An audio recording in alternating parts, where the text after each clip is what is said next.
Asal untuk rakyat, asal untuk negara. Saya pertaruhkan reputasi politik biasa-biasa saja. Jangan linier, jangan menganggap ini norma. Yang ekstraordinari akan saya lakukan. Untuk 267 juta rakyat kita, untuk negara. Bisa aja membubarkan lembaga, bisa aja reshuffle.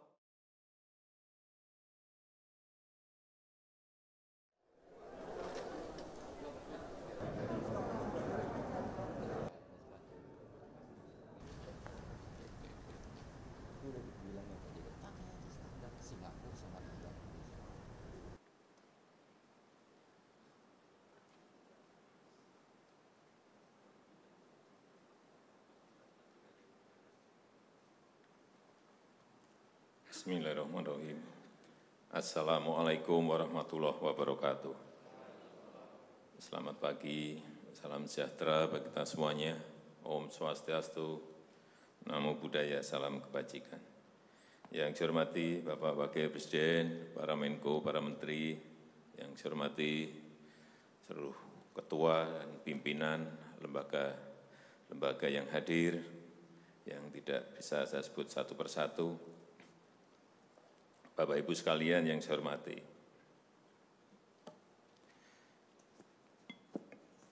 suasana dalam 3 bulan ke belakang ini dan ke depan, mestinya yang ada adalah suasana krisis. Kita juga mestinya juga semuanya yang ada di sini sebagai pimpinan, sebagai penanggung jawab, kita yang berada di sini ini bertanggung jawab kepada 260 juta penduduk Indonesia. Ini tolong digarisbawahi. Dan perasaan itu tolong sama, kita sama. Ada sense of crisis yang sama. Hati-hati, OECD terakhir sehari 2 hari yang lalu menyampaikan bahwa growth, pertumbuhan ekonomi dunia terkontraksi 6, bisa sampai ke 7,6%, 6 sampai 7,6% minusnya. Bank Dunia menyampaikan bisa minus 5%. Perasaan ini harus sama. Kita harus ngerti ini. Jangan biasa-biasa saja. Jangan linier. Jangan menganggap ini norma. Bahaya sekali kita. Saya melihat masih banyak kita yang menganggap ini normal. Nah, kalau saya lihat Bapak, Ibu, dan saudara-saudara masih ada yang melihat ini sebagai sebuah masih normal, berbahaya sekali. Kerja masih biasa-biasa saja. Ini kerjanya memang harus ekstra luar biasa, extraordinary. Perasaan ini tolong sama. Kita harus sama perasaannya, kalau ada yang berbeda satu saja sudah berbahaya.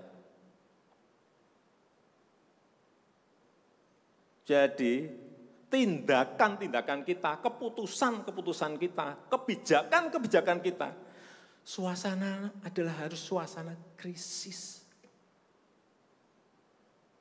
Jangan kebijakan yang biasa-biasa saja, menganggap ini sebuah kenormalan. Apa-apaan ini? Mestinya suasana itu ada semuanya. Jangan memakai hal-hal yang standar pada suasana krisis.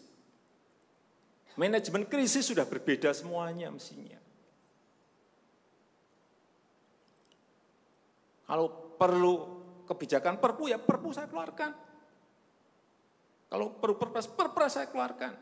Kalau saudara-saudara punya peraturan menteri keuangan, keluarkan untuk menangani negara, tanggung jawab kita kepada 267 juta rakyat kita.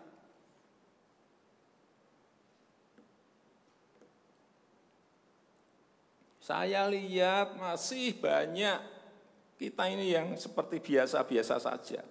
Saya jengkelnya di situ. Ini apa enggak punya perasaan? Suasana krisis.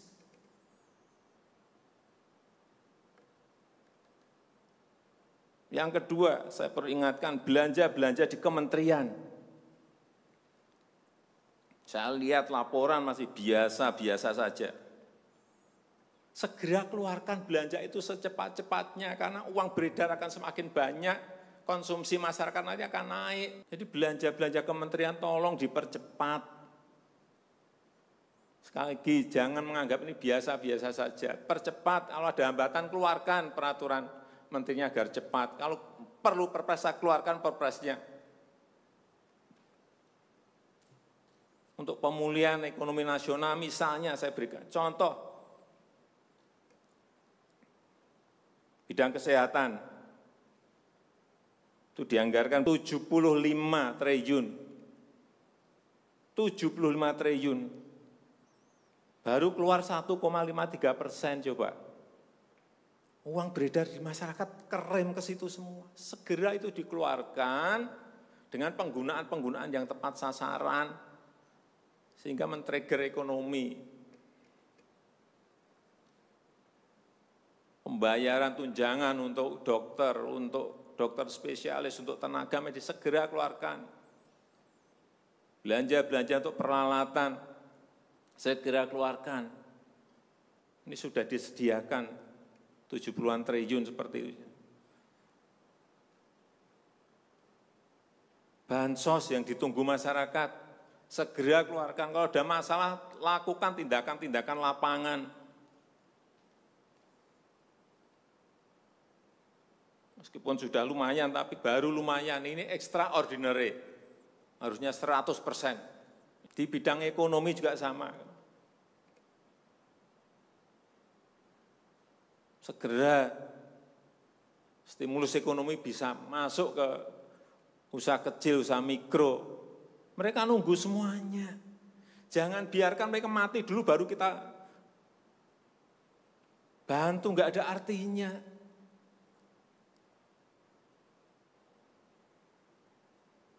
Berbahaya sekali kalau perasaan kita seperti enggak ada apa-apa, berbahaya sekali.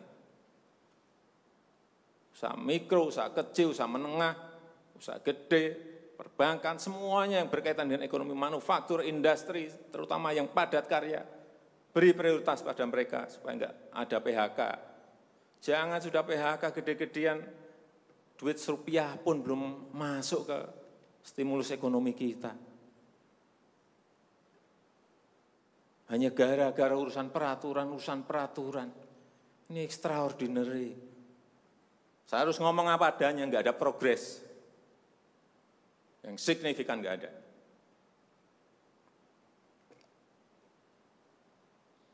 Kalau mau minta perpu lagi, saya buatin perpu. Kalau saudara belum cukup, asal untuk rakyat, asal untuk negara. Saya pertaruhkan reputasi politik saya.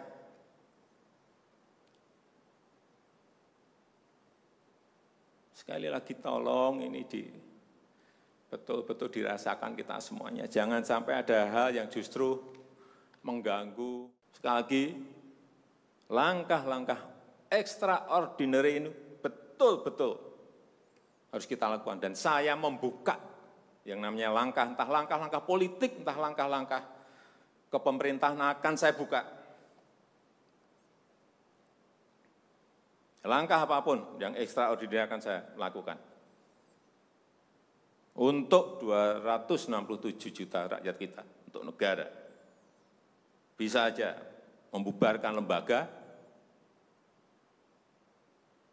bisa aja reshuffle, udah kepikiran kemana-mana saya. Entah buat perpu yang lebih penting lagi, kalau memang diperlukan, karena memang suasana ini harus ada. Kalau suasana ini tidak, Bapak Ibu tidak merasakan itu, sudah. Artinya tindakan-tindakan yang extraordinary keras akan saya lakukan. Saya rasa itu yang bisa saya sampaikan pada kesempatan yang baik ini.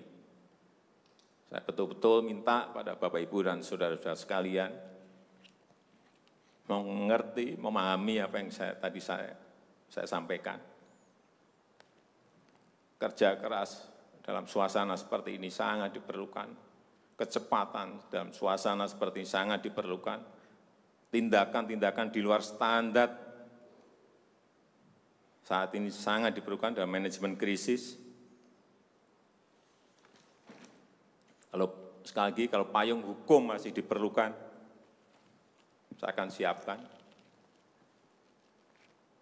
Saya rasa itu yang bisa saya sampaikan. Terima kasih. Assalamualaikum warahmatullahi wabarakatuh.